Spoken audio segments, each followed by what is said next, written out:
最近气温飙升，不少地方中午温度直逼30°C，太阳毒辣的让人直喊吃不消。你以为只有咱们人类怕晒吗？错了，家里的花花草草同样需要防晒，特别是这4种花，中午晒一晒，轻则发黄长斑，重则直接挂掉。养花的朋友们可得长点心。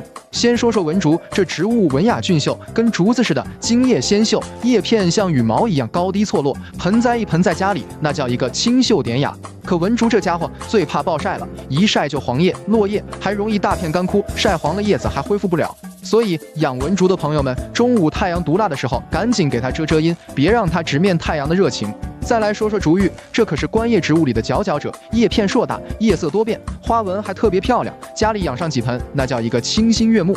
但竹芋也是出了名的怕晒，中午晒一会儿，叶子就泛黄、焦边，形成晒斑，颜值直线下降，一不小心还容易晒死。所以养竹芋的朋友们，中午也得给它遮遮阳，别让它晒伤了。还有铁线蕨，这植物也是蕨类里的明星，植株小巧玲珑，叶形奇特，叶色淡雅，还有净化空气的能力，被称作生物空气净化器。但铁线蕨同样怕晒，强烈的太阳光会灼伤它的叶片，使其失绿发黄干枯。所以养铁线蕨的朋友们也得注意给它遮遮阴，别让它晒得太惨。最后说说蟹爪兰，这植物株形奇特，花姿俏丽，花色绚丽，花期还长，极富观赏价值。但蟹爪兰夏天是休眠期，本身就容易出现茎叶发软发灰的现象，如果再晒一晒，那简直就是雪上加霜，很容易直接晒死。所以养蟹爪兰的朋友们，夏天中午可得给它找个阴凉地儿待着。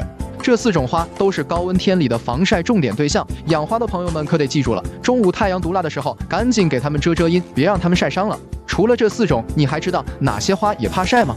欢迎留言讨论，一起分享养花心得。